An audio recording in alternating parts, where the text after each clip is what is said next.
one of the things I want for this is for people to get a better sense of what's coming in for them. And as much as I can avoid plugging stuff in on our end, even if it's easier, I want to do it because I want them to have the better experience using the service.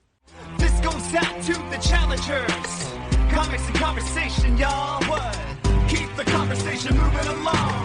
Keep reading comics, keep your local store strong. It's hard and it's a job for the challengers. What? Comics and conversation, y'all.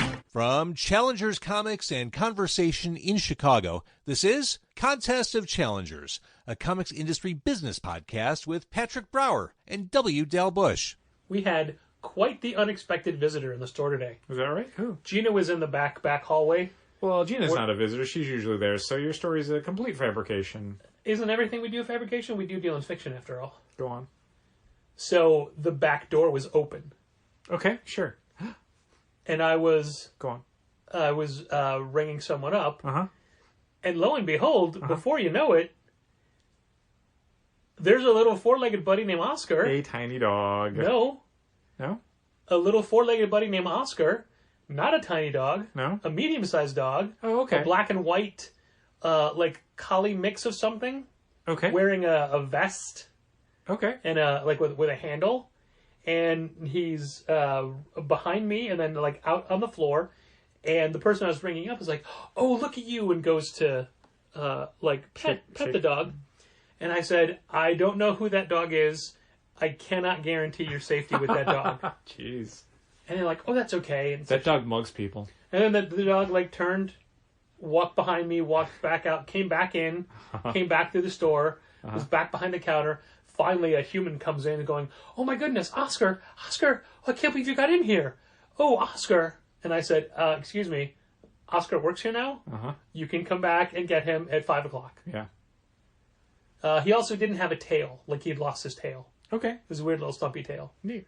But yeah, just suddenly there's a dog. Yeah, not the Chihuahua you were thinking it was. I thought it was the barbershop dog. Right. That's a Chihuahua. Is it? I don't usually look that closely at it. Yeah. It's usually like either barking and I can't see it, or being walked outside and I see somebody walking it, and that's about it. Well, it's because it's very, very tiny. I guess. Yeah, Gina did the same thing when I had said, hey, you just missed a visitor who scampered in behind the counter, and she thought it was the same dog you thought. But nope, it was Oscar. Or maybe a different O name, I don't remember. Ollie or Oscar. Although Ollie's one of the names of the kids from the barbershop, so I don't know for sure. If that dog is listening to this podcast, they can definitely email in challengers@challengerscomics.com, and we'll issue a correction for next week's episode if it's not Oscar. Pretty sure it's Oscar. Okay. And I also was reminded today what a potty mouth Taylor Swift has. Is that right? Yeah, we were listening to Folklore, and there's a lot of hidden F-bombs. Are there? I say hidden because they're not... Folk bombs? They're sung. Mm-hmm. They're melodic, and, you know... Yeah, I mean, certainly it's not an aggressive album. Right. Yeah. But yeah, you got to watch out for that.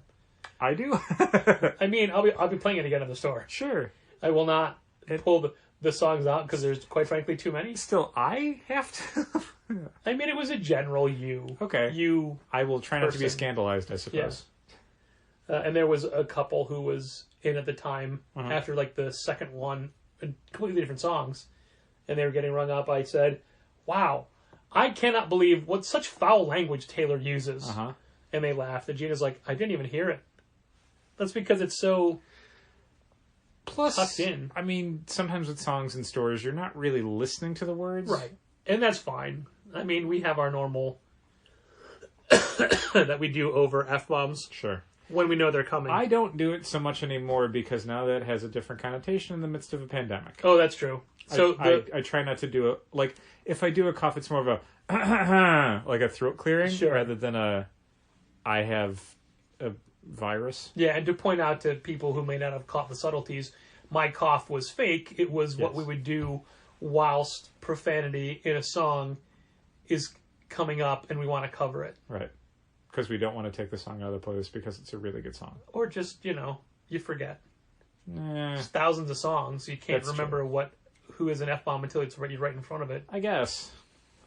Then you'd have to write it down and be like, oh, make sure to pull it out of this playlist or whatever. Mm-hmm. Plus, as you said, good songs. Yeah. Good songs. I don't have any notes for this episode. Uh-oh. So far, I'm writing down dog. Dog? Question mark. Dog! That's how James Acaster says it. Dog! Okay. It was a great bit about getting a dog for Christmas. Okay. And it was 15 years old, and the vet only gave it till New Year's anyway. And he gave that dog the best 2 weeks of its life. That's nice of him.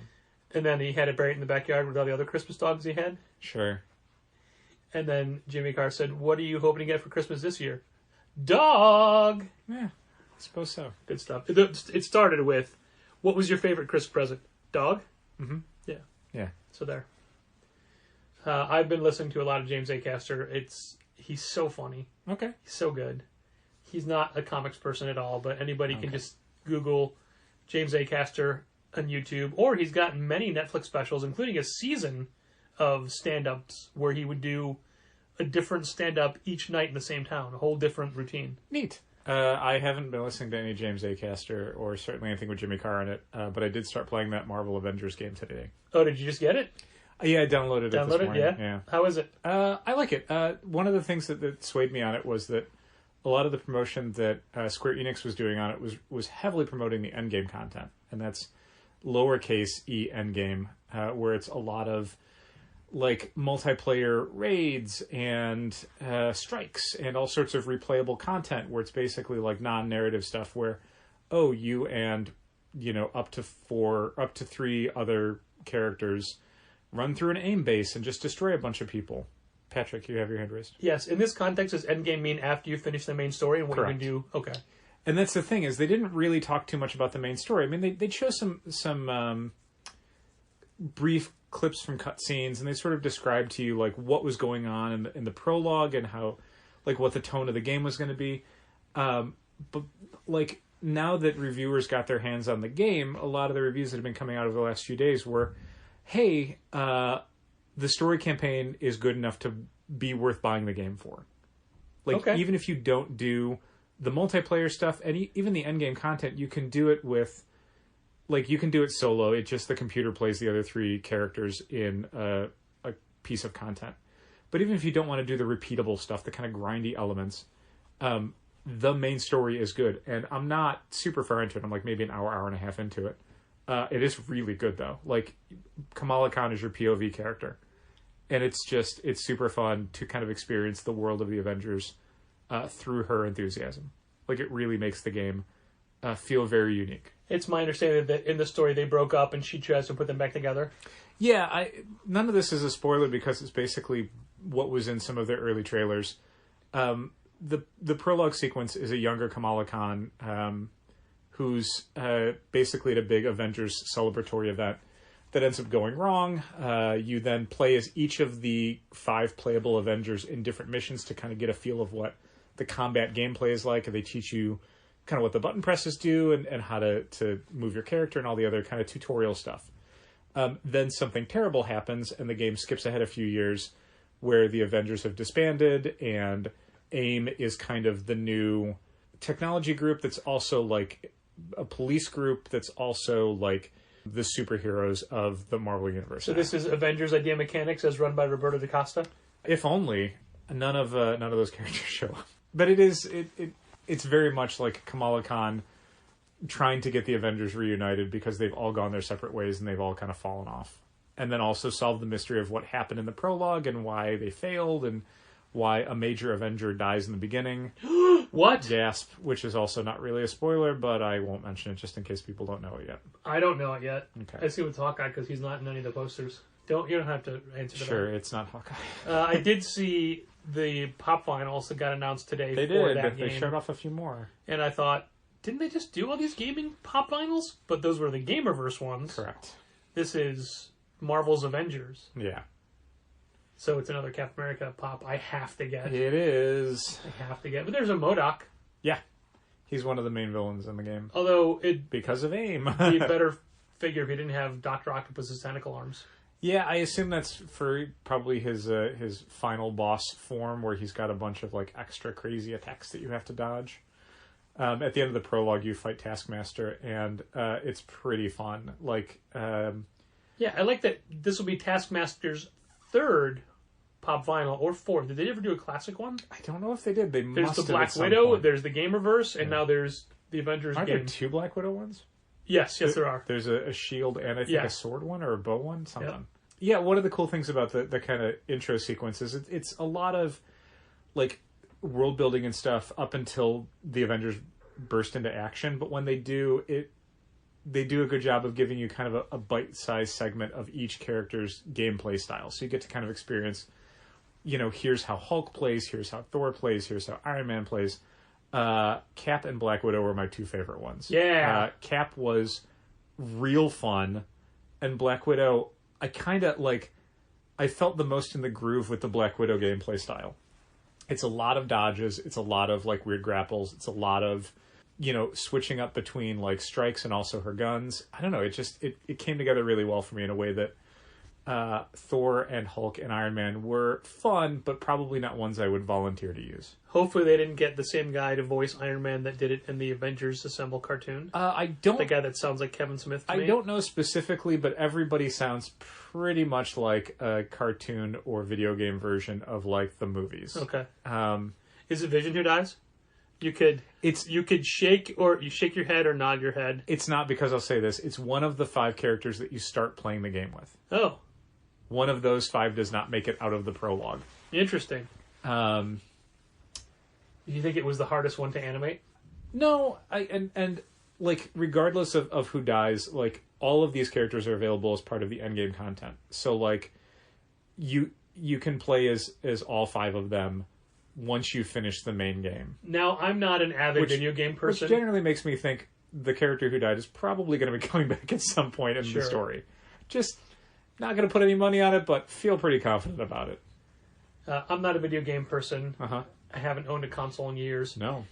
You said that it was an 8-hour game? That was what I was hearing, but more of the reviews that are coming out are basically saying that the story content, if you just do the main missions and stuff, you can clear it out in about 12 hours. If you do all of the side missions, and each character has an individual 1 to 2 hour kind of solo campaign, where you just play as them doing their thing. Is that part of the learning thing you're talking about before? No, or is that something different? It's just later in the game. I think it's Okay. as Kamala Khan recruits characters back to the Avengers because they've all broken up. Okay. At that point, you can then do a thing where it's that character goes on a little thing related to their storyline or to their character type. If you include all those, most of the reviews are saying it's around 18 to 20 hours of the main campaign. Because 8 hours sounded like it wasn't cost effective. It definitely sounded like it would be, the sort of thing you finish in a weekend, and for a $60 game. And I mean, I probably would try doing some of the endgame content, but I'm not the sort of guy who usually, the main comparison for this game is a game like Destiny, where a lot of what you're doing is just making the numbers go up. You have to keep doing missions every day to get better gear, to get your character's power level higher, to get better gear, and then they're including a lot of things like what the Avengers game is what's termed a game as service, where you're paying money to get access to the game, but at the same time, the game doesn't really end. You don't finish it in any sort of real sense. Even if you complete part of it, there's always more to do. There's always more things, more stuff to get, or more things to unlock. It uses a thing that the Fortnite game has called a battle pass, where basically you're given essentially 40 tasks that you have to do. A task could be, kill 10 of these villains. It could be do 40 of these moves. It could be whatever. And through gameplay, you tick them off. But you're basically at a certain point paying attention to what have I not ticked off? What missions have I not done enough of? What villains have I not fought enough of? What characters have I not used enough of, and so on. So there's a lot of stuff like that. I'll do some of that, but I'm not usually the person who's going to just check in with that every few hours, a few hours every night like you're supposed to. I'll probably just... Goodness. I'll dip my toe in, but also, I mean, all of this stuff is multiplayer oriented, so I do have access to it through PlayStation Plus, which means, in theory, if I got a headset, I think I have a headset maybe, I could, once I finish the main story thing, if there's other Challengers customers who are playing Marvel's Avengers on PlayStation, that may be a thing that we get together and do. See, that's a thing that has zero interest to me, is I don't want the online play with others component. I would just want Honestly, me neither. play it by myself. Sure. But I mean, it's a definitely a value add, where if you do finish everything and you do want to get together with other people and kind of cooperate on it, I wish it had local co-op where it was, 2 people could play on the same console. That would be great. It doesn't have that. It doesn't have that. Ooh. I know. That was a thing that a bunch of people asked that Square Enix was kind of coy on, and people eventually said, local co-op? And they went, no. You can only play it through PlayStation Network or Xbox Live or whatever. That's dumb. It's not great. Also, I don't like the kerning on the logo. The letters need to be closer together. Yeah, you're not wrong. I mean, look at the classic Avengers logo. You're right. And they're too far apart. They are, it's true. Like it. But like everything, it's like the Uncanny Valley version of the Avengers, where even the logo is like, close, it's still not great. The character models are, yeah. I mean, you get used to it, but it's still a thing of like, that cap, I don't know about that cap. And that Thor costume is very like, it's like when they make those generic knockoff movies. Yeah. Where it's like Thor, because Thor isn't technically copyrighted. Yeah. The costume is like that Thor, where it's like close, but just different enough. Did you say you could earn costumes as new skins? You can, yeah. You can unlock different outfits and stuff. You can also, depending on what version you bought, some of them come free, but I looked at the versions, and honestly, none of the costumes they came with are ones where I'm like, that's worth paying an extra $10 for. And I think even the ones there you can probably unlock down the line. You can also buy currency, because there's microtransactions. If you want to speed up the process of getting some of those, you can buy like outfits and emotes, where your character will do a little pose, which is usually only useful if you're going to be doing multiplayer, and I don't plan on doing that right away. Yeah. Like there's a special emote you can get for Kamala Khan where she like pulls out a big gulp and starts sipping on it because she's a kid that spends a lot of time at the 7-Eleven? No, they call it something else in And it's not Ms. a big Marvel. gulp. It's like not Circle K, but Circle something else. Circle L. Something like that.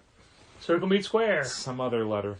I definitely plan on getting a bunch more copies of the first Ms. Marvel trade to put on the front counter, because I think there's a lot of people that are probably going to start playing the Avengers game this weekend who maybe don't know Kamala Khan that well and are definitely going to want to know more about her after this game because she's so cool. I made our Black Panther display today. How'd it go? Well. It went well. But we only had one copy of Ta-Nehisi Coates Volume 1. Yeah. And somebody bought it right away. And it's like, oh, these other 4 shelves, which is 2, 3, 4, 5, 6, 7, Sure. 8. It's like, now, who's going to buy those? Well, now that you've done that display, I'll get a bunch more. Okay. So I'll probably do a bunch more of Like a couple, don't do a bunch. Well, I mean, for Volume 1, I might as well. Yeah. I mean, it's not like people are going to suddenly stop caring about Black Panther next week, True. you know? It's a popular character in a popular I have heard series. from people who are watching the movie for the first time. For the first time, really? Yeah. That's cool. I was thinking about watching it the other weekend, and I don't know. I think it would be too weird for me. I don't like getting real world emotional when I'm watching a movie. Do you know what I mean? Like, I want to get lost in the movie, and I feel like I'd be too cognizant of, like, this is the last time I'll see Chadwick Boseman play. Well, not the last time I'll see Chadwick Boseman play Black Panther, but the last time I'll see a Black Panther movie with Chadwick Boseman in it, if that makes any sense. For the first time, yeah. Well, not even for the first time. That was his second of 4 performances. Right, but I mean, you'll rewatch those. Yeah. But you'll never see it for the first time again. Oh, yeah, I see what you're saying. I thought you meant his first performance. It's like, no, that was Civil War. Now, there's been a lot of talk online where people saying that they should not recast. They should have I've heard that. Shuri be the Black Panther. But if they do recast, I think I know who it should be. Who? John David Washington. I think the tricky thing is you've got to have someone who can do that accent. Like, I think the accent is really tied up in the version of the character that exists in the MCU, which is why someone had made a comment of, what if he just suddenly looks like Killmonger? Yeah, but And it's like, yeah, but that guy can't do that accent. What? How do you know that? Because Chadwick Boseman was acting. That's true. He learned to do that accent in one day. I don't think they can. I mean, maybe they can. I think Maybe they can. I You're think right. they can. This is not like they didn't. Chadwick Boseman didn't get the part because he was from that specific part of Africa. No, but at the same time, like I don't think I've seen. Yeah, I guess you're right. I mean, I guess I'm maybe like it's tough for me sometimes to see somebody else in another role. Do you know what I mean? Sure. Like I've never seen them do an accent like that, so I just kind of assume they can't. But I guess that was the same thing for Chadwick Boseman beforehand, where it's like, oh, the guy from the Jackie Robinson movie or whatever. Like, yeah. He's going to be an African prince. Okay. I mean, you're cool with War Machine being 2 different people, right? Yeah. So there you go. But in fairness, I never really cared that much for Terrence Howard. Sure. Understood. I think he's fine, but he's not one of my favorite actors. There was something else You had pulp in 2 stacks on the front table. Yeah, something sold out. I can't remember what was right. there. So we got in 4 more copies of Batman Last Night on Earth. Yeah.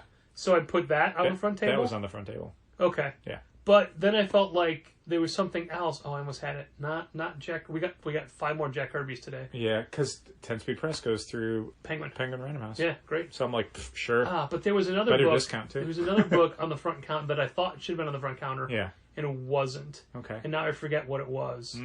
I think it was an image. It might have been something that was going volume. to that didn't have a space beforehand. That when I was ordering it, I'm like, let's get a bunch more of those. We did the returns today. Okay. However, there's a lot of books, so I haven't gone through them yet. Just we just pulled everything. Okay. And by we, of course, me and Gina. Sure. And then some things I'm like, oh no, we want to keep these East of West trades. We want to keep this Spawn trade. We want to keep these the trades for sure. The Giant Days trades. Yeah. But there's some trades I'm like, do we need the latest Manifest Destiny? They sold in the past, but this one hasn't sold yet. Yeah, but I mean, that just may mean that by the time it does sell, because it will at some point. Okay. If we've sold all the other ones at least once. So the moral of my story is there's 2 piles on the back counter, one of graphic novels, one of single issue comics. Do you want me to leave it for you to go through? Oh, not really. I mean, you can just put the graphic novels back out and then the comics. All of them? I guess. Like, I mean, what would you want to send back? What about that hardcover Space Bear kids book? We have 2 copies of that. Yeah, I mean, is it going to be tricky, though, sending that back? I think it's an affidavit return. I don't know. Is it? Okay. I mean, if it's an affidavit return, then sure, that's What fine. about an Angel collection of old, like a new Boom collection of old, like Dark Horse Angel stories? Sure. I mean, if it's something that we only had like 1 copy of, I'd probably want to keep it. If we had 2 and we haven't sold one in like 3 or 4 months, then you could probably send 1 back. Okay. But I wouldn't want to get rid of all of them. Like, we did order it thinking, like, yeah, so someone's going to want round this. 3 of those DC... Well, we saw that with the single issue comics, too, now. Yeah, but the single issue comics have such a limited lifespan. Like, if we haven't sold it in a month or 2 or 3 months, it's dead. Just let it go back. But graphic novels, they have literally and figuratively a longer shelf life. Round 3 of the DC returns is just graphic novels. Oh, And I was just going to assume we would keep everything. Yeah, I can't imagine wanting to ship all that stuff back. Yeah. I mean... They pay the shipping, but it doesn't matter. But still. Yeah. It's a level of, well, would we reorder these? Yeah. Yeah, in general with trades, I don't want to send them back because I think they'll eventually sell. Okay. At worst, they go to the half off and we still get exactly the same amount of money we'd make on a return. And at most, we make 100% of cover price. And then just determine, like, oh, okay, it took us 9 months to sell this graphic novel. Like, okay, well, maybe we don't restock it then. And just deal with it that way. When you asked about the boxes, had you asked Kent to save one? No, because I honestly wasn't even thinking about it. Okay. Well, the but reason... you had mentioned that he hadn't cut them up, so I'm like, oh, right. Great, well, if we have them. There was still a Lunar box left this morning. Okay. But we obviously it was taken care of. Right. Well, we'll do it off of whenever the next one shows up. Well, I took it out of the trash and rebuilt it because it was a big one. Yeah. Well, we'll need a big one and 2 small ones for the inside. And I had to Tetris it up because I repacked it with... We had that one box still under the counter with the actual books. Right. But that wasn't enough. No. So, and we didn't have another inside box. Plus, I didn't realize that store had ordered 2 James Jean print books. Yeah, they did. And that makes everything so much harder. I think they just put them on top in the box. Well, that's what I was going to do as well, but I didn't want it to be like, oh, let's cut into this and just slice right through them. Sure, I mean, we'd maybe put something on top of that. Well, you say that, but trying to replicate the way they would have done it with bubble wrap and everything, it kept making the box too high. Long story short, it's done. Okay. But the box bows a little bit. Which, honestly, didn't even have to be. They haven't sent the return label yet. They did. Did they? Oh, when? They emailed it to me. Oh, okay. That's why. Because everything else we were doing, I was doing on the Challenger Dad account. Yeah, but I mean, I assume that's where it came because the only email address in their system is Challenger Dad. And I think they'd mentioned we'll send it to... When they said the address that we have on file, I just... In my brain, because it was a shipping label, I just filled that in as like the address of the store, not literally the email address that's on the account. Oh, yeah. Which is your email address. They emailed it, and it was 2 different... No, it's not. The address in the account is Challenger's at, so you should have gotten it. No, the address in the account is Patrick at.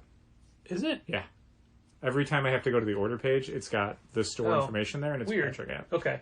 No, which is why, in general, I don't get tracking information. I don't get confirmations. Like, if I send out like an email to them, I have to send it from Challengers at, because otherwise they might respond to Patrick at, and then I won't know what they're talking about. Sure. I'll fix that then if I can. I mean, whatever.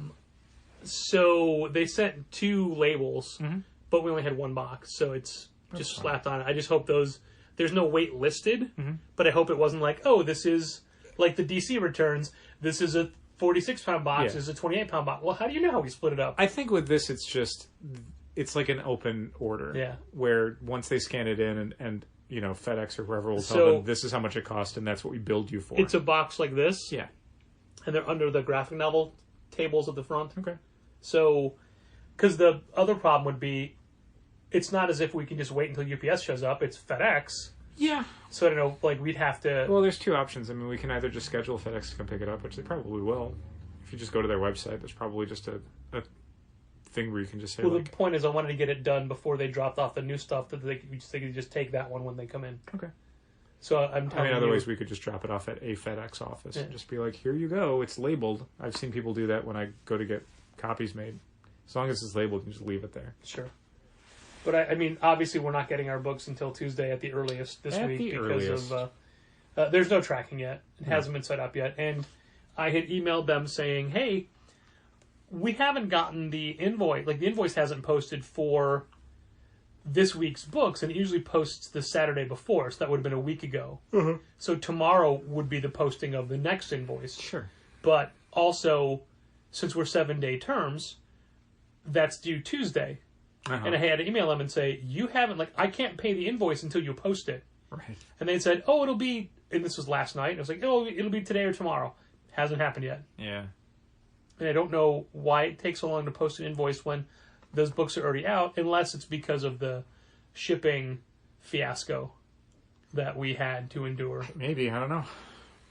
I do like how on this very podcast, when we specifically solicit answers from people, we barely get anything, if anything at all. Okay. Yet the number of people that had to say, "Oh, you jinxed it," it was as if we were running a contest. Wow, so many people. So many people. Yeah. Yeah, good stuff. Yes, that's.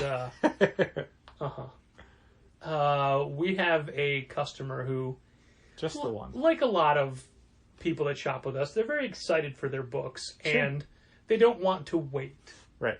So, in the past, when we've been shorted a book from Lunar that is on this person's pulls list, and we say, "Hey, you know, we'll get it like in 2 weeks." It is being replaced for sure.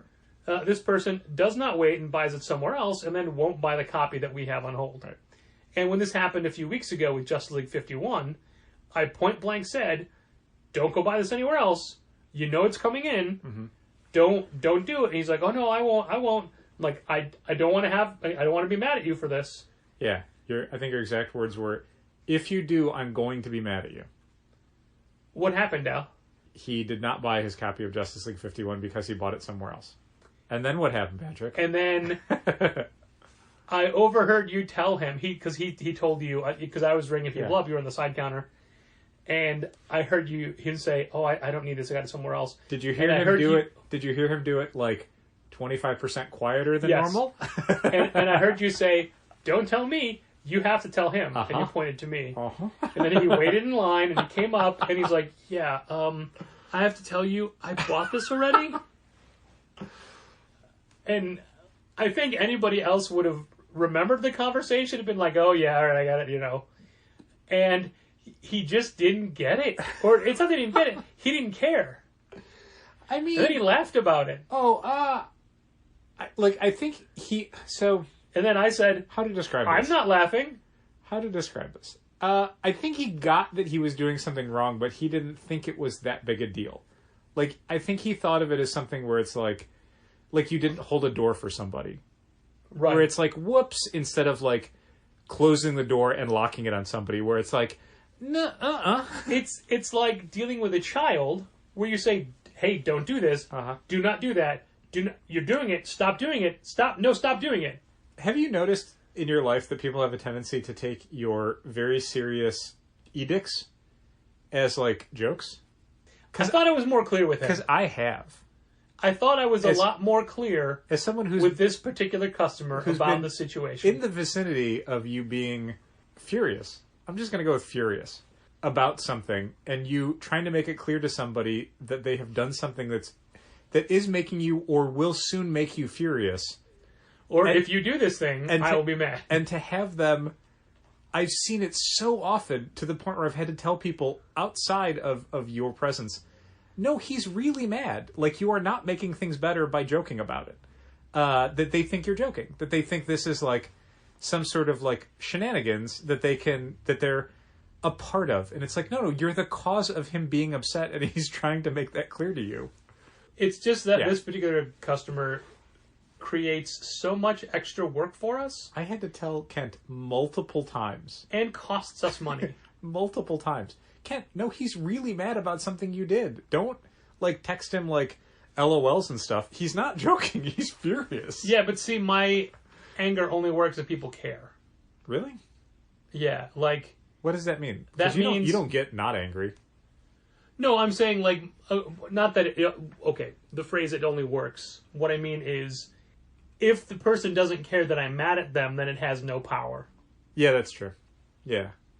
But this customer, physically cost us money, because when we order a book for you, we're ordering it for you. Mm-hmm. That's one less book we would order. That's a couple of bucks we just wasted. Yeah. Again, especially because, as we just noted, like, the shelf life for single issue comics is incredibly limited. Especially for a book that came out 2 weeks ago. That we just got. Yeah.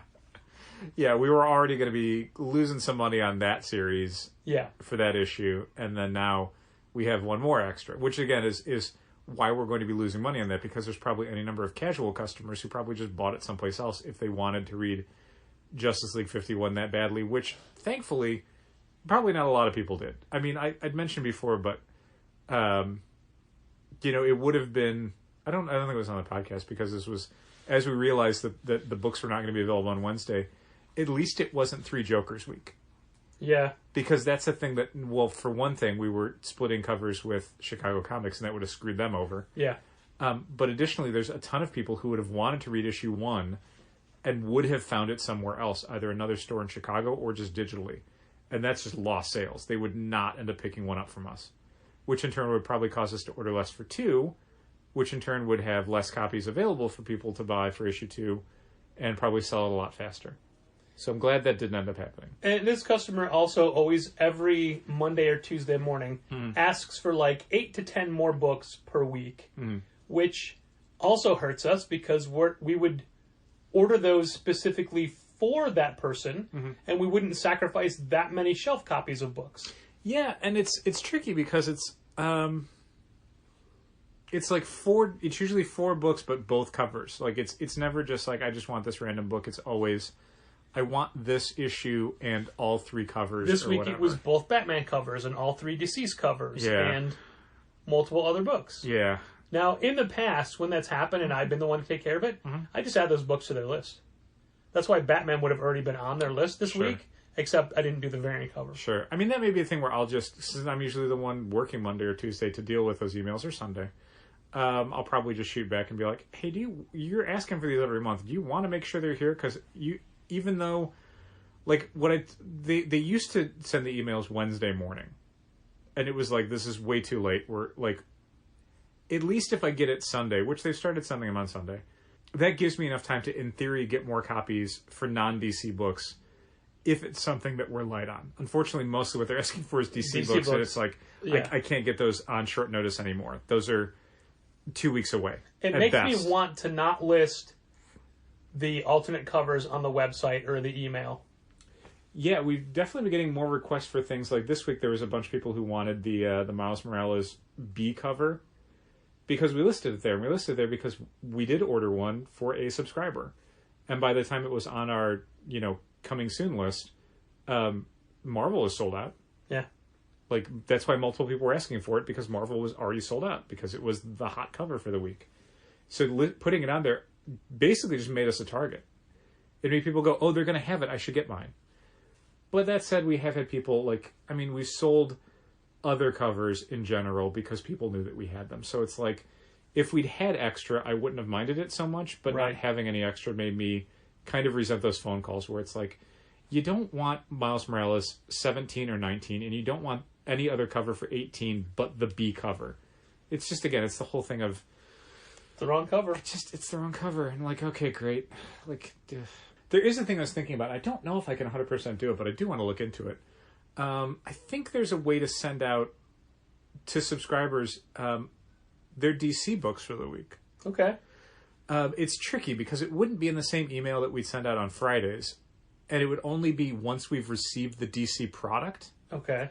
And it would basically need to be something that could be received through Diamond. So basically any DC product that we don't receive through the normal receiving procedures, so anything that we got that Diamond doesn't have in their system, wouldn't appear. But it would basically cover like your meat and potatoes DC books. Is it worth doing if it doesn't do everything?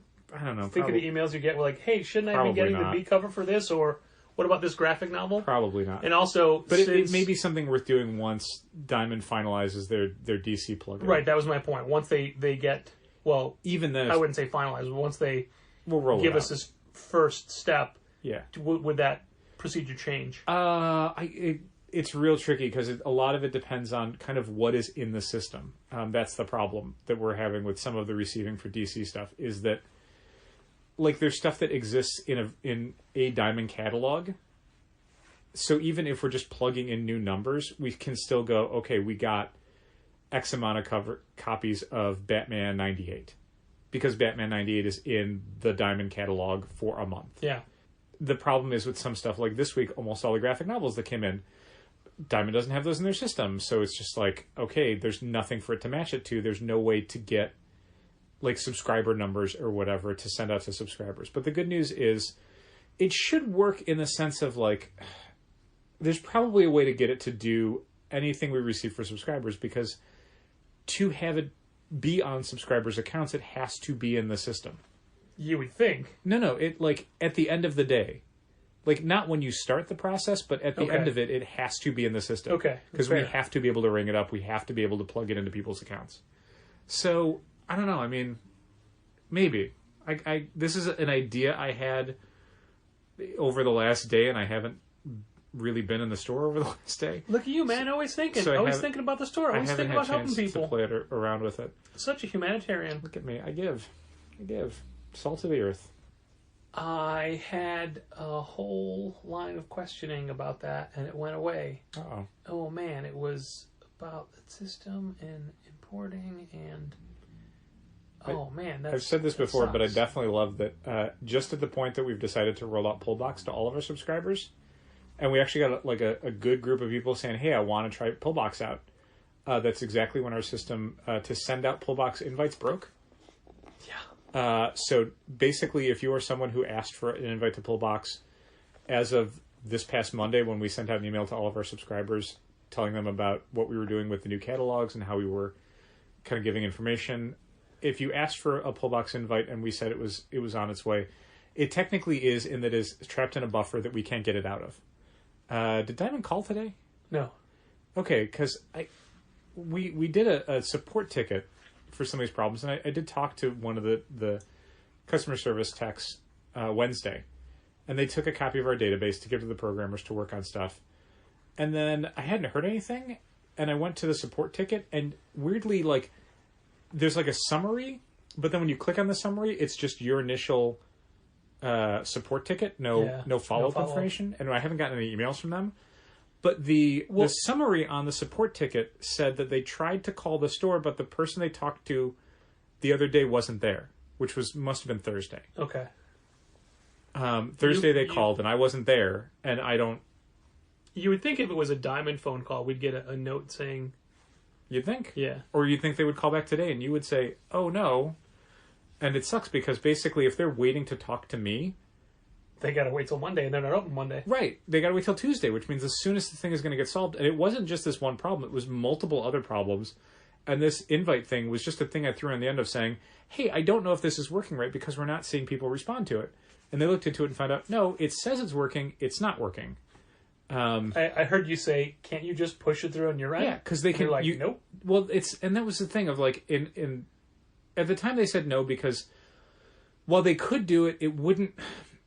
like, it would still have it kind of phantom in the system, because it if they're pushing it out, they're basically just, like, brute forcing it out, so the system would still think they hadn't gone out. Oh, I just thought that meant it wouldn't have fixed it for next time. Which, I mean, it wouldn't. It literally would have just cleared the queue, but any other emails that we would try and force through the system would just clog up again. And the ones that weren't there would still be flagged as not having gone out, despite actually having gone out, which could cause them to, in theory, when it's fixed, go out twice, which wouldn't be the end of the world. But the problem is, I'd gone along with that because I'm like, okay, well, if that's going to be a problem, we'll just wait for it to be fixed. But now it's like, well, it's not going to be fixed until Tuesday at the earliest. Now, I wish I had pushed him and said, no, just send them out now. Yeah. So the people who are vaguely curious about using a system that's going to help us in the long term don't get disillusioned with it because they had to wait 11 days to get an invite to the system. Step 1, they had to wait an additional 10 days for. That's ridiculous.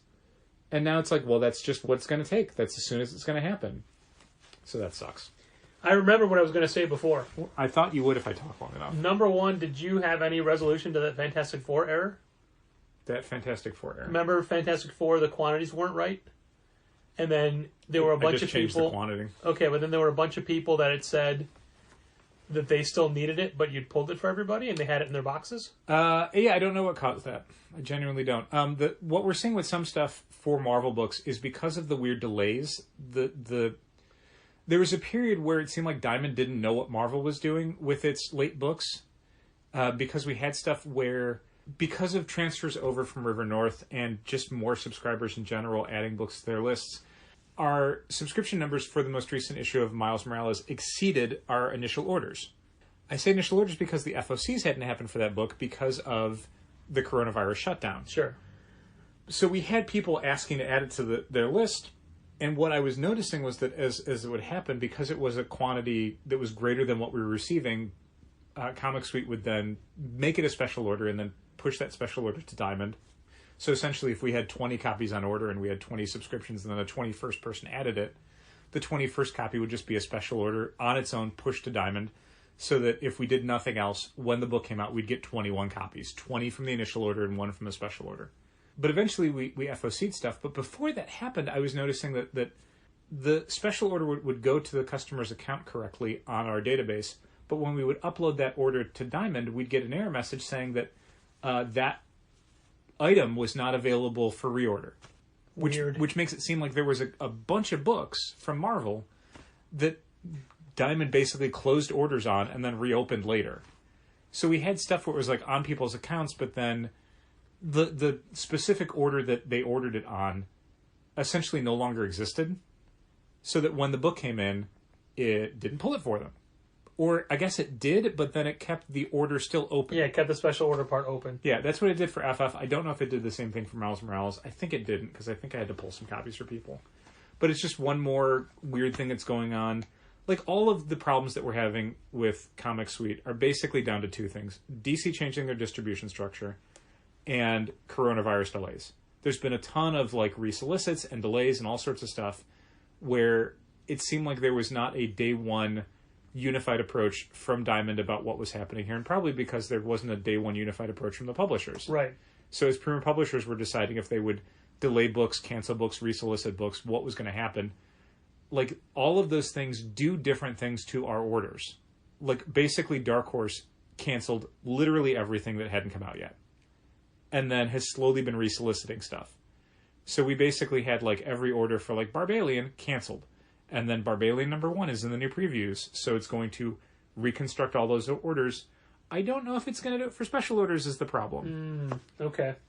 Because that's not a subscription that it can just pull from. Usually it does. Like, if it's, hey, this was a special order that was canceled, but it's been resolicited, do you want to add it? It should work, but, I mean, it's a handful of people probably that have special ordered a Dark Horse book 6 months ago. Usually when I open the order pack for the first time for the month, it'll say, hey, there's a bunch of previously canceled special orders that are listed in this book. Do you want to reinstate them? Yeah. So it should do that still. I think. We'll find out. Eventually, one of these things will adjust itself, and that will be the books that should have come out will eventually have come out. Right. The other part, though, is still going to haunt us. For example, I was doing FOCs this week. I had to do it on Thursday because it's a holiday week. Yeah. So rather than have them do on Monday like they are for Diamond and everybody but DC. Yep. And DC changed theirs to Sunday, except when it's a holiday weekend, then you have to get it in 3 days earlier on Thursday. Yep.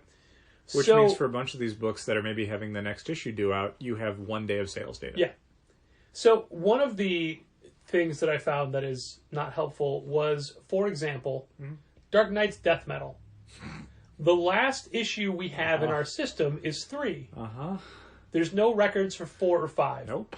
Also, it only shows the sales for cover A. That's great. It doesn't show anything because there's always 3 variant covers. Yeah, there are. So there's no record of those books. So I have no idea. What we sold. So there kind of is. You just have to go to a different screen to do it. Unfortunately. Where would it be? Probably in Manager. Okay. You basically would need to go to Manager. I can't remember the name of it. There's a button in the lower left-hand corner where you're basically just saying, like, show me the sales history on this. And then you just reset the history to, like, because the default is some weird thing of, like, since the first of the month or whatever, which is just some arbitrary date. But you can just set it to, like, this year. And it'll show you, but it doesn't, you'll just have a number at the bottom where it's like minus 11, and that means, okay, you sold 11 copies of that since you received it. Did that include club special order and rack sales? It doesn't break it down. It's literally just you sold 11. Wow. Yeah, which is why we don't usually look there for it, because that data is... but I would have to do that for each individual cover, right? Yep.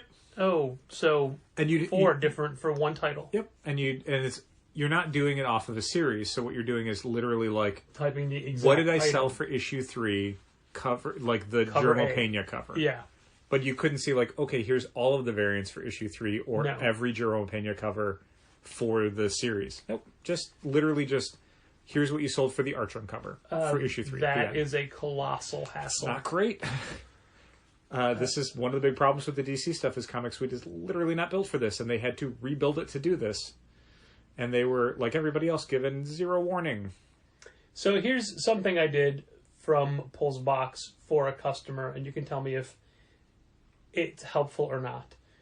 We had somebody sign up for Power Pack. God bless them. And they're doing a poster, and it's the Ryan Stegman cover. Breaking my heart. So, because they just signed up for it yesterday, orders already closed for issue 1. Yeah. So, through Pullbox, it was coming in as a special order. Yes. So, what I did was I declined that special order, and I went in and just added Power Pack to their list through our system, and it posted all 3 issues. Sure. I think that's easier than having special orders for books that we haven't gotten yet. Sure. It's easier in a sense. I would not recommend doing it because I think it's probably going to screw up the reporting for the Pullbox user. I tend to... Oh, I see. So he'll never get a notification Correct. that one is in. Yeah. Oh. Yeah. Because you basically said, we're not getting one for you. So when one shows up, he's not going to know that it's waiting for him. Oh, okay. Yeah. Along those lines, there's something I've been doing where... Of course, the thing that's easier for us is harder for them. Yeah. And honestly, it's not easier. The easier thing is just to do the drop down and say, okay, pull it from this. I mean, it's only difficult in the sense of, like, when it comes in, it's going to be 2 columns on the check-in sheet. Yeah. Like, that's how it's harder. Everything else is kind of a push. Well, then I won't do it anymore. I thought I was like, I caught this. One of the things I've been doing, basically, like, because of the way some of the weird ads and match twos and stuff happen, like, basically we're having people who are now saying, I want certain of these X-Men series that I wasn't down for before, because either they're just really enjoying it, or they want to make sure they get all the Ten of Swords stuff or whatever. But some of them they were already down for, because they were X-Men subscribers, so they were already down for the Ten of Swords parts. But they were added on our system, not on Pullbox, so they don't know they're down for them. So basically what I've been doing for some of this stuff is when someone's saying, I want to add Cable, for example. Like, okay, cool. I'm going to go into your account on our end first, delete any special orders for upcoming Cable issues that we have you down for. Then I'm going to go back into Pullbox and accept all of your special orders, supplanting those so that when they come in, you get the correct reporting on it instead of... So I've been doing that extra step to make... Because one of the things I want for this is for people to get a better sense of what's coming in for them. And as much as I can avoid plugging stuff in on our end, even if it's easier, I want to do it because I want them to have the better experience using the service. I just like that our natural thoroughness before this is now a detriment. Yeah, like I mentioned to you before that one of the things that we do normally is we go through the catalog and sign people up for sequel series, that kind of thing. So people who are down for TMNT Jenica, which was a 3-issue series, are automatically going to be down for TMNT Jenica 2, which is a 3-issue series by the exact same creator, continuing the story of Jenica. It's not something we're even going to tell people, like, hey, do you want to get this? Because the assumption is, if this was Jenica 4 through 6, you'd automatically be getting it. Yeah. So here you go. It's just there was 3 months between issues 3 and 4. But I don't want to do that for... Like, usually I would do that the day the catalog comes out. Like, when I'm sending people the emails saying the catalog is out. There's always the match to They're already section of the email for that says, hey, if you were down for TMNT Jenica, you are now going to get TMNT Jenica 2. But I'm not doing that because a lot of people who would normally respond to that list are going to make their orders through the Pullbox catalog as they should. So I do wait now until the Pullbox catalog is closed, at which point their orders are locked in, and then I go through... And add it to the rest of the people. Right, and then look through and go, okay, who isn't down for it? Who isn't getting issue 1, whatever. Just doing this all now gives us so much more work, and it's such a tiny window. We've got like a week. Like there's no reason for me to start ordering while the order is still open, because it doesn't pull any of the subscriber books or special orders into the orders that we're doing until it closes. Yeah. So... Like, working on it little by little during the month, so it's not all looming over me in the final week. I mean, basically... Now it has to loom over me all the time. The two things. One, I wish that we had more than 7 days that we could do to lock out the catalog. 7 days? 7 days is the absolute maximum that Previews currently provides to close it can be shorter. Pullbox catalogs. It could be 1 day. Which I think, by default... Like, the lowest it can be is 1 day before the catalog closes. Because they're like, look, you're going to need at least 24 hours to deal with this stuff.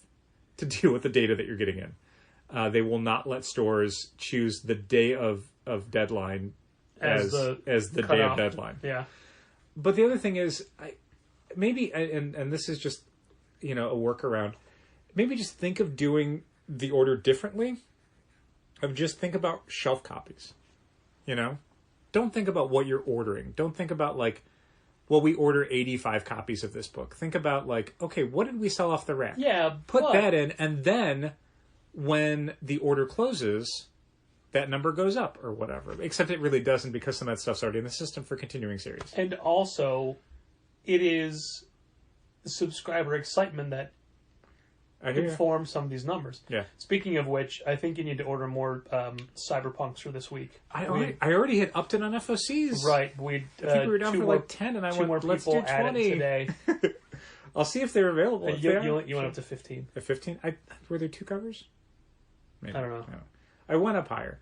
Yeah, no, you did, for sure. And like, this is a book that I almost probably wouldn't have ordered. Yeah. But we had literally 2 more people at it today. Maybe we went from 5 to 15. I can't remember. It was a number where I'm like... Yeah, that sounds right.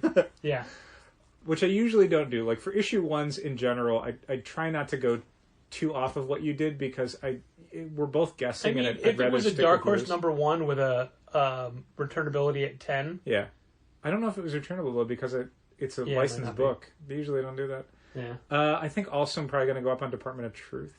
Okay, that's fine. Because I think in general the Image number 1s have been opening better than we've maybe thought, or certainly it had something that we feel stronger about. Like, I went up pretty high on Stillwater.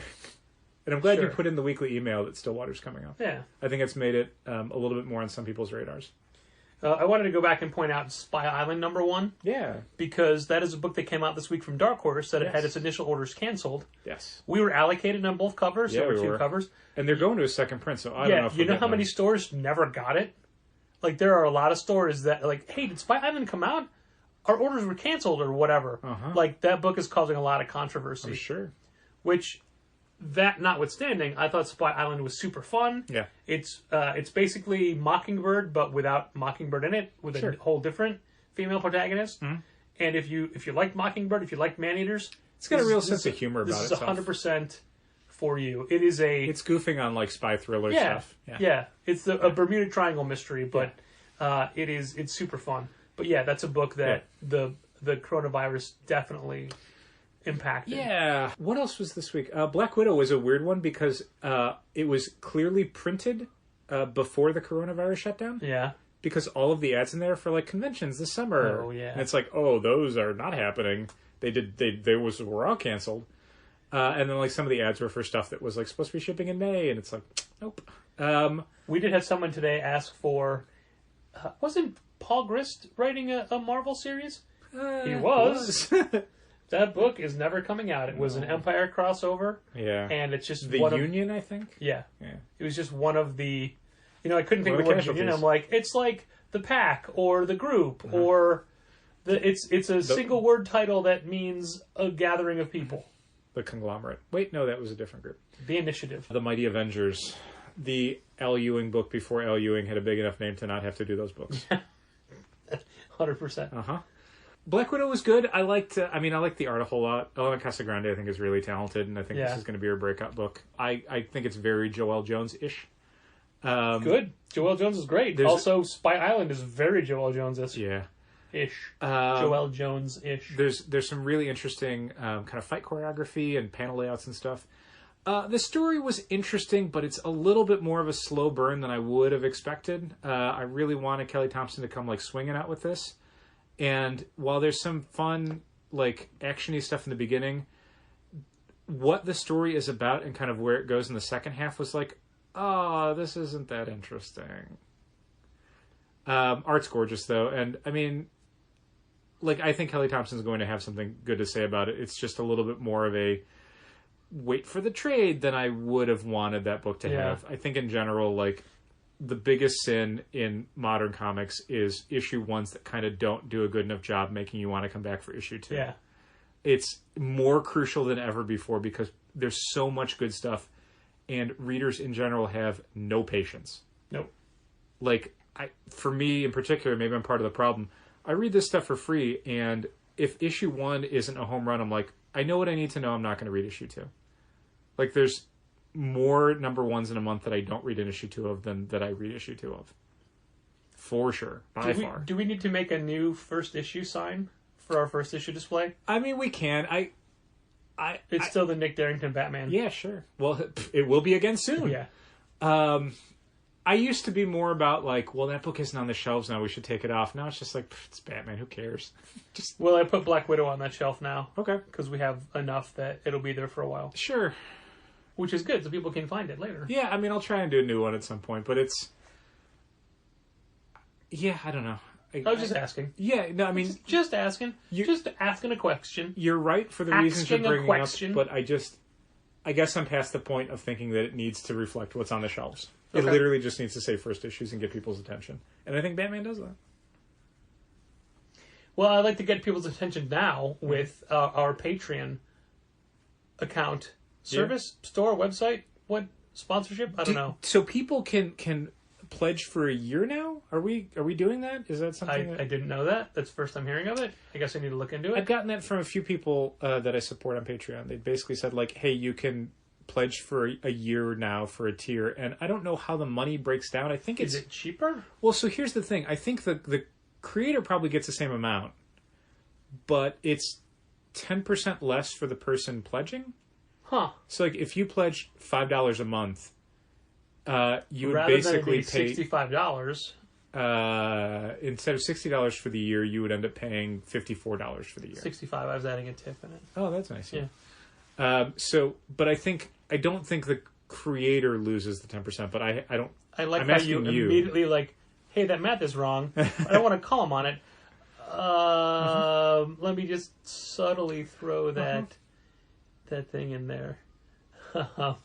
Hey, did you like Wednesday where I was pitching a new book to a customer and you cut me off to correct me when I wasn't wrong? And I had a millisecond and I didn't know how to say to you, oh no, I'm talking about something totally different than that. So I just said no and went back to the customer. I think the key thing you're missing in there is the physical component where you stop dead. I guess you were processing this at the time. That's exactly what I was doing. Stopped dead, waited like a beat, turned your head, looked me dead in the eye with a blank expression on your face, and said, no. I didn't have a rolled up newspaper to hit you in the nose with it. It was... Look, wearing a mask, Not there's great. a lot of was expression you lose. I'm just going to keep this thing from going off the rails on this, I'm just going to put a button in this one and say it was not good. Wednesday was a lot of high tension day. We were definitely not on a wavelength. Right. I think, collectively. Right. We got there. But you there. see my point. I do. Oh, for sure. I mean, it's not a thing where you were wrong to be upset about it, or maybe upset is the wrong word. But it was not an overreaction, but the level you took it to was very... I don't know. I'm going to pick a word, and it's going to make you more upset, probably. So I'm not going to. Well, I mean, again, I was trying to figure out how to not take away from my interaction with him, but to tell Sure. you, like, no, I know what I'm doing. Sure. So Yeah. I figured brevity was the way to go. But apparently, the pause as I processed that. It was the pause and the stare that definitely gave it a little extra juice. I had to do the stare because you couldn't see my face. Uh huh. I was wearing a mask. Uh huh. Yeah, it was an experience. Did you think I was joking? I did not for a second think you were joking, and I was not having a fun time with it. So Patreon. So Patreon. I don't know anything about the yearly. Yeah, you may Whether want to it's investigate $60 it or $65, whichever. on the dashboard. Well, the thing to mention is it's apparently 10% less for the people who are pledging. That's cool. So they, if you're they willing pay to pledge for a year, you save a little bit of money doing it. Do they pay up front then? I believe they do. I think that's how it works. Is you basically are saying, I will pay for the next 12 months now, and in doing so, I'm going to save 10%. Oh, interesting. I wonder how that works. Yeah, I mean, What do you mean? Not how it works. I wonder how that is working for people. That's Yeah. what I meant. I do not know. Yeah. So, thank you to the people that have supported us on Patreon for this last month. Mm-hmm. I'll start at top. You want to start at bottom? We'll meet in the middle. Yeah, sure. Thank you, Sean Bowers. Thank you, Brent Helt. Thank you, Dal's mom, Diane Butch. I should have let you do that one. Thank you, Ted Eggleston's friend Johnny. Thank you, Arun Singh, who we are now friends on Facebook. Thank you, Josh Crawley. Thanks, Chris Burton, for always being so on top of everything with your list and always willing to try new stuff that I don't even know exists. He's been finding some fun books on Pullbox, Yeah. stuff that we had in stock, which was neat because it means that he gets it a lot faster. Thank you, Heidi. Thank you, Ryan Hecht. Thank you, Andrew Aaliyah. I want to thank Bridget Neville, and I also want to have a quick little anecdote where she had emailed me after an episode, 2 months ago, and said that she's really into baking right now, and if we ever needed anything that she could make, she'd be happy to send it out, and I wouldn't even need to ask. All I would need to do is just say the words on the podcast, and she'd take care of it. So I wrote the words chocolate chip cookies, no nuts on the whiteboard and had you say it during an episode, and it never happened. Unbelievable. Do you remember reading it? Because I said, hey, Dal, before I do anything, read that. Yeah, I enunciated it clearly as well, which Yeah. is not my strong suit, but I tried really hard because I knew how much it meant to you. Sure, and I appreciate Yeah. that. And ultimately, it was going to be a surprise for both of us. But it's been It's a surprise now. it's been so long. And this is not me trying to Unbelievable. shame her into making them. It's just It's saying not. that I did your thing. Mm-hmm. It didn't work. Exactly like you said. Thank you, Nick Baldwin. Thank you, Marcuson Nasso. Thank you, Chris Revicant. Thank you, Brother Bear, Mark Hammond from All Yet Comics. Thank you, Drew Trainer. Thanks, Christina McChrystal. Thank you, Vampire Ben Caligulus. Thank you, Jacob Sorelli from Kamikaze in Tel Aviv. Thank you, Chris. Thanks, Robert Lane, Thank you, Patrick's friend Robert Burns. who unfailingly always texts me during our recording. Yeah. This time it was about a new piece of equipment for the studio. Oh, okay. His recording studio, not this one that we're in. Whiplash Rumor Records. That is correct. And I had said that he'd said that it can now mic every drum separately Wow. at the same time. Isn't and his I daughter said- a drummer? Is that right? I don't think so. Okay. I think she used to play drums. I don't know if she still does. Okay. And I had said I'd only be impressed if it could record melodies and harmonies simultaneously. Wow. And he said, "Oh, then you'll be impressed because it can, so long as different people are singing them." Like, that is not what I said. Incorrect. Yeah. I wanted them to record from the same person. That's how to impress me. Yes. If it can record me doing melodies and harmonies at the same time. Can it record lead and backup vocal tracks simultaneously? Yes. That is all I want. Yeah. As sung by the same person. I mean, then it would be useful. Yes. So yeah, Bob always texts while we were recording. Tonight was no different. Thank you to Morgan Kaiju Perry from Boom Studios, who just today thanked us for turning her on to what is her, like, one of her all-time favorite mangas now. And it literally, like, I said, like, we don't get any credit. We didn't say, "Oh, hey, Morgan, you would like this book and read it." You emailed us and said, "Do you have this book? Can I buy it?" I'm like, "We don't get credit for that." And she's like, "Yeah, but you had it in stock." That's nice. Like, okay. We had, there was a guy who's now getting a bunch of manga from us who'd popped in Sunday, I think, maybe. And he'd asked for... Is it Moises? No. It is a different guy. It's the guy who ordered that huge series of books. Okay. But he'd come in on Sunday and he'd ask for a couple series. And manga series are tough for me because frequently if I don't know them, I won't understand what someone's saying. So, like, when I was searching for it, I was typing the wrong word. Sure. It's easy to misspell a manga title. Yeah. Like, or if it's hyphenated and you don't know that. This title in particular was Rental Girlfriend. Okay. But because of me not knowing the title and this guy's mask, I kept hearing Rent a Girlfriend. So, sure. Like a hyphenated, like Rent a Center. And so I kept typing in. I'm like, and I tried like 3 different distributors. I'm like, I can't find this book. I'm like, what is it? And then he's like, Rental. And then he finally hit the L just enough for me to go, oh, right. Okay. And I typed that in and boom, Diamond had it. Yeah, and boy, don't we look stupid in those instances. But the thing is, like, so he did that, and I'm like, we don't have it, but we can maybe get them. And of course, like, for most manga series, it's like, cool, we can get volumes 1, 2, and 4, because 3 is currently out of print or not available. And it's the same thing for multiple distributors, where it's like, oh, we can get 1, 3, and 4. Like, but anyway, so he did that one, and I'm like, nah. And then he did another one, I'm like, ugh. And then the third one, I go to type it in, I'm like, wait, we've got that. I know that title. And sure enough, I go over to the manga shelf, and it was on the overflow shelves, but I'm like, yeah, here's 1 and 2. And he was so excited. He was so happy. Hey, that redeems you not knowing Rental Girlfriend. Right, and that was the thing. I'm like, oh, this ended up working out. Like, he was so excited that we had the first 2 volumes of the series that he was so excited to read, and it's like, this is great. But again, like, I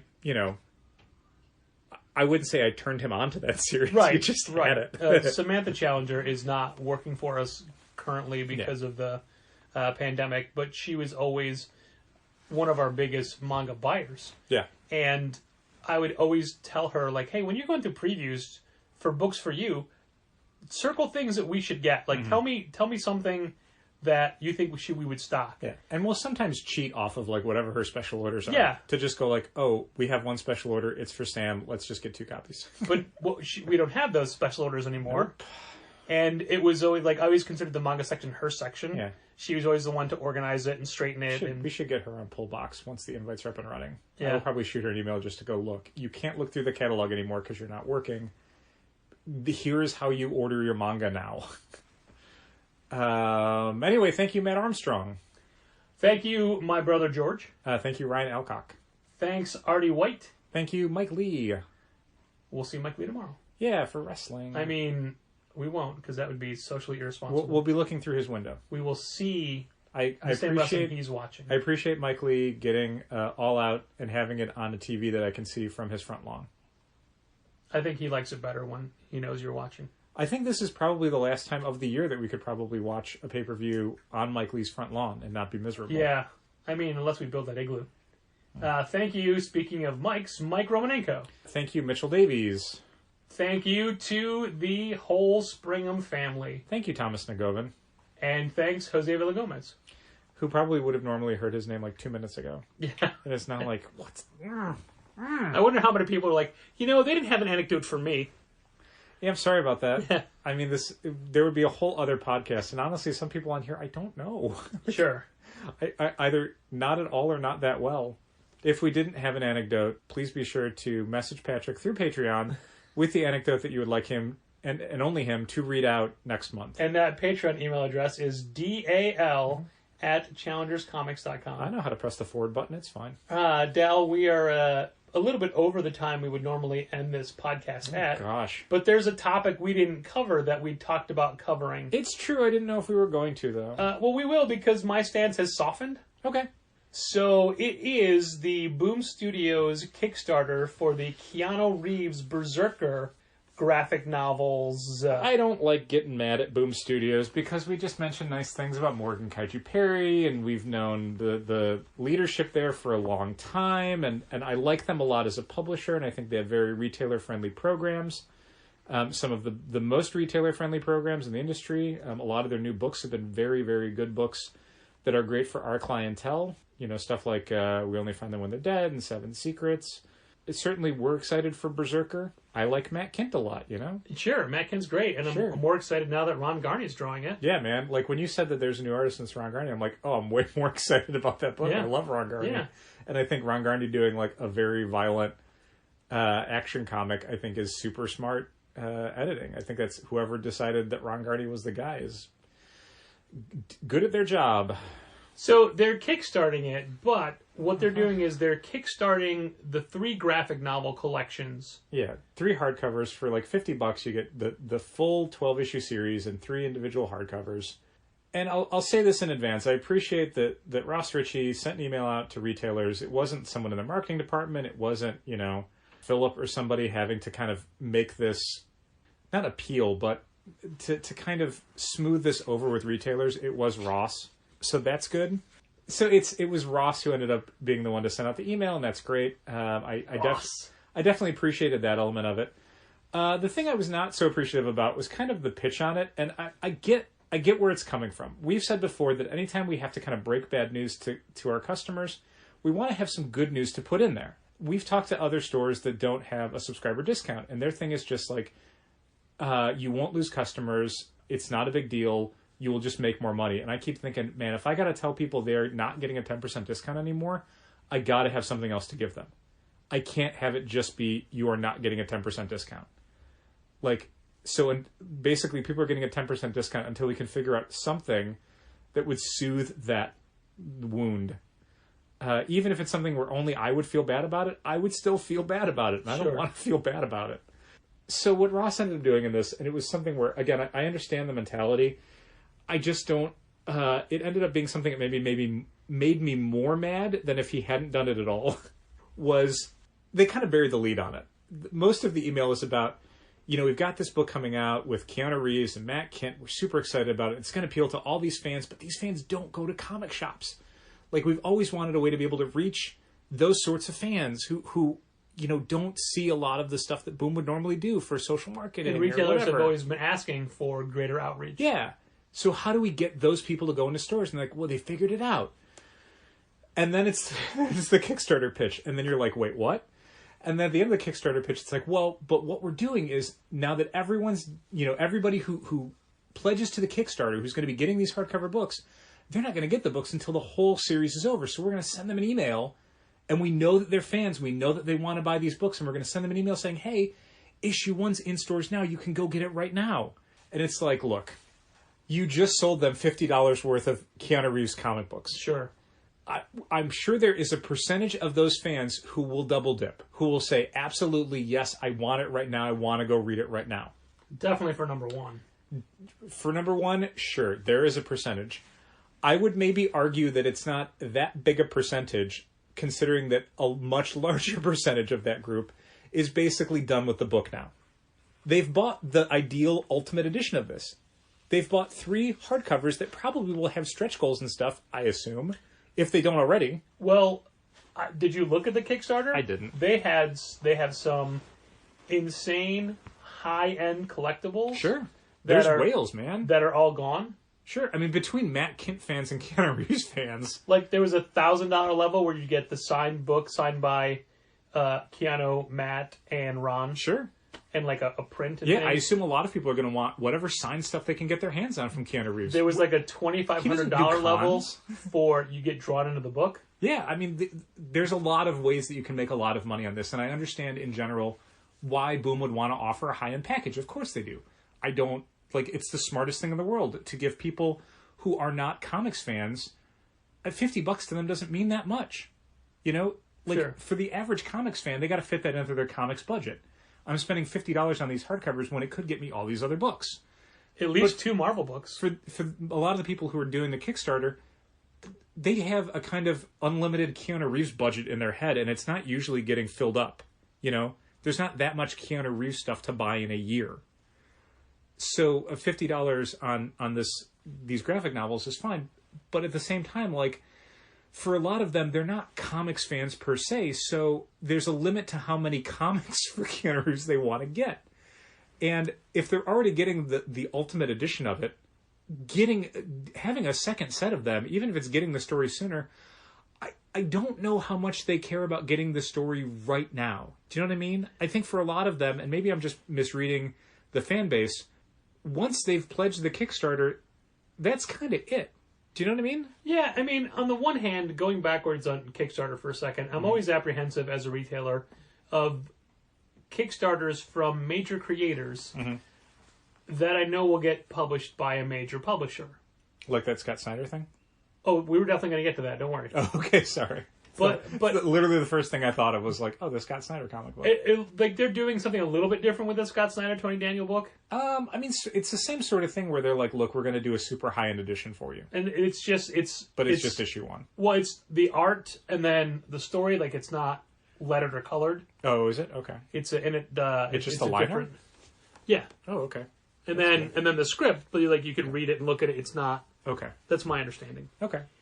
But there have been plenty of creators who are doing a book, and like Rocket Girl was initially a Kickstarter, I think. Was it? Okay. Yeah.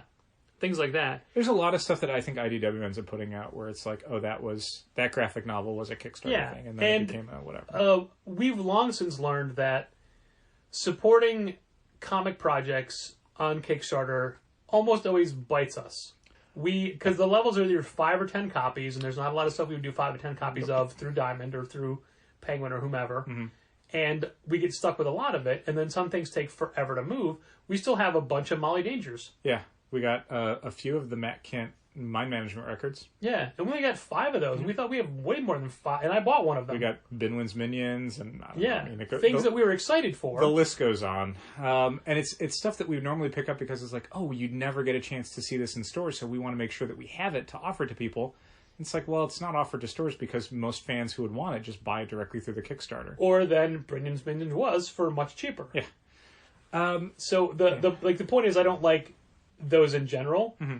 Secondly, while I don't think a majority of our existing customers are backing this Kickstarter, probably not. No, I mean we will lose a few sales for it. I'm gonna put this out there right now. We're ordering a lot of copies of BRZRK #1. There's a lot of people who shop at our store either through subscription or just walking in, who literally will have no idea this book is even in existence until they see it on our shelves. Yeah, I don't think that we are, as it stands now, losing quote unquote sales of that book. Like what I'm talking about now is not something where it's like, I was going to sell a bunch and now everyone's just going to go get this hardcover. No, what I'm going to be pointing out is that basically Ross's letter is sort of pitching the idea of, look at all this outreach we're doing for this book, but it's wrapped. It's the core of it's wrapped around the core of a thing, and the core of the thing is that audience. We are going to be selling them the book first. Which is kind of what's happening here. Yeah. The Kickstarter is happening before the first issue even ships. Yeah. And that's kind of the problem. It's not like you're doing a 3-volume deluxe edition Kickstarter after the series has already been coming out. You do that around issue 6 or 7, I don't care. You do it before issue 1 comes out, and then you try and sell it as, we're doing this to help you get customers. I don't feel like that may be a benefit, but that's not why you're doing it.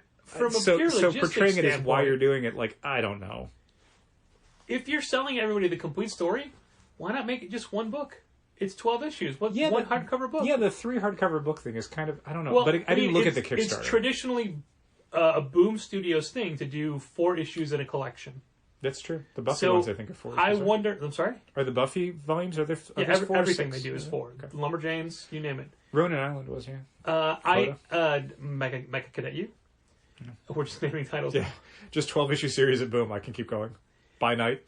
So, good job. You're knocking me out. I assume that they're still going to be doing soft covers to the direct market for every 4 issues. I mean, I'm sure they'll do every version of it you can think of for the direct market. Yeah. And I'm sure there's going to be a bunch of cool variant covers for BRZRK #1 for the direct market. It's not that I think that they're abandoning the direct market in any way. It's just the idea of this email being...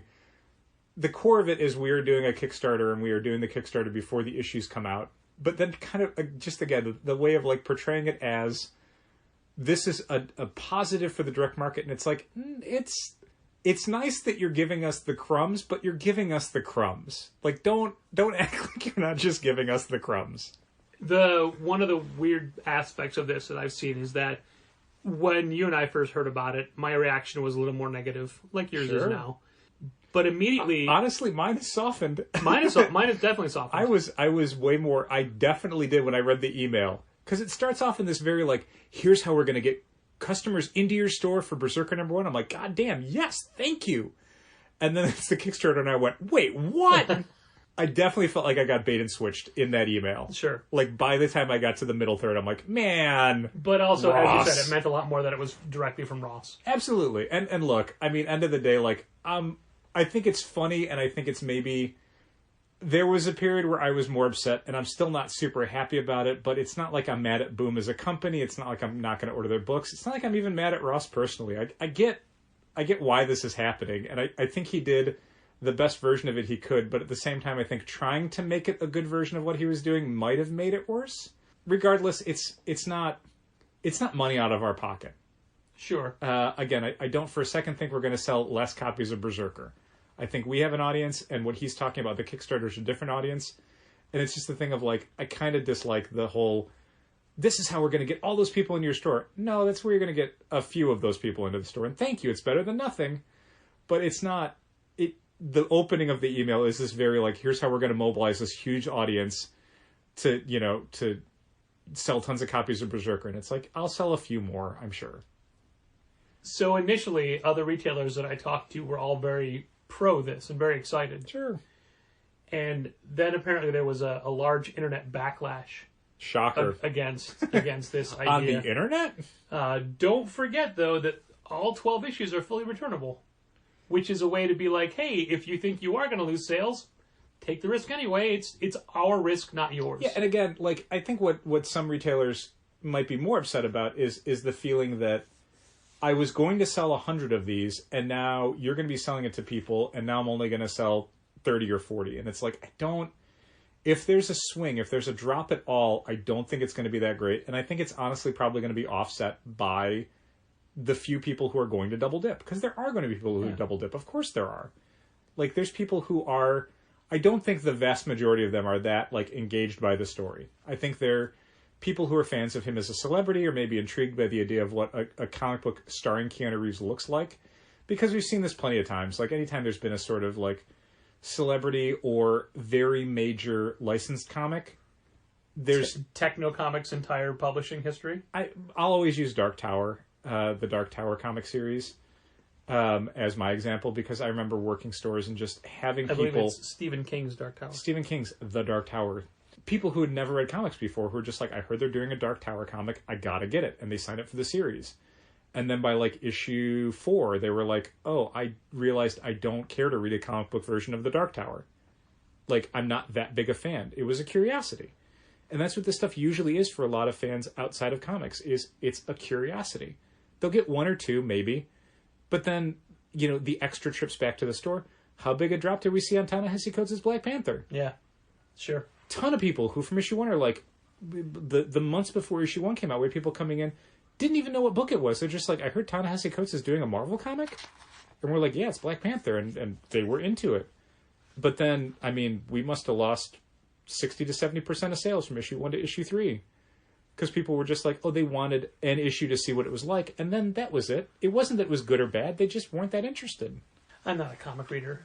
You bought a comic? Yeah, I'm not a comic person. Yeah. I will say that regardless of how well their Kickstarter does, having run several successful Kickstarters ourselves, you don't necessarily make that much extra money. You cover your costs, and you make a little something extra, but it's all built into your time and shipping and processing and all of that kind of stuff. Oh, I mean, I'd be shocked if Boom wasn't making a good chunk of change off of this. Like, there's almost no reason to do it unless it's intensely profitable, because it's not like the sort of thing where... I think intensely is too strong of a word. I think profitable, yes, but I don't think intensely profitable. I don't know. Because you haven't seen all the levels of things they're doing. Sure. And all that stuff, like their super deluxe fancy one is only 50 available. Mm-hmm. So a print run of only 50 copies is not cheap of a thing. I mean, they've done like super limited print runs before. They've done like 100 copy print runs and stuff before. Oh, Farscape covers. No, I can't remember what it was. It was some other thing. Like, this is early days Boom stuff. All right, so anyway. Anyway. Can you guess what they're at now? Like, it's only been going for less than 3 days. So, like, what the dollar total is? Yeah. $100,000. Well over $300,000. I mean, I figured it was going to be very high. Because, I mean, what is your basic tier? I mean, I'm sure their goal is. I'm sure there's a lower tier. I think $50. But the basic tier is $50. That's 3 Yeah. hardcovers. I don't know that people are going to be pledging for, like, the PDFs or whatever. That doesn't make a lot of sense. There's outcry of that big of a Kickstarter dwarfing other comic publishers and other smaller things, but that's not how Kickstarter works. David Harper had did an article about the Kickstarter comic community, like the number of people that support comic projects in total on Kickstarter. Can you even fathom what that number would be? No. 800,000 people. Yeah, and I mean, there's two things to kind of talk about in to Boom's credit on this. One, and I know this is going to sound disingenuous considering everything I just said, a rising tide raises all boats. Sure. So the people that are going to the comic section of Kickstarter to grab this series of books might see other stuff while they're there, you know? Or they might get suggested other things by Kickstarter. Like, oh, you funded this. Other people who funded this funded these other comics projects. And that could, in theory, get people more into that ecosystem. Even people who don't normally go to Kickstarter at all might have gone to Kickstarter for the first time for this series of books. The other thing is that... I can't remember what the other thing was. I had another thing. Gosh, boy, right out of my brain. I wonder if this is going to be like a Kickstarter pick. Mm-hmm. You know, like, hey, we want to feature this because they see how well it's doing, and it's like, oh, it's more money for us. Yeah. God, how that even works. Yep. No idea. Assume that there was a second thing and it was relevant. As this entire podcast has been. Mm-hmm. Thanks for listening. Keep reading comics. This has been Contest of Challengers. Thanks for listening. Keep reading comics. Challengers is located at 1845 Northwestern Avenue in the Bucktown neighborhood of Chicago. 773-278-0155. Keep up to date with new releases and events at challengerscomics.com. Like Challengers Comics on Facebook, follow @Challengers on Twitter, and help fund this podcast at patreon.com/challengers.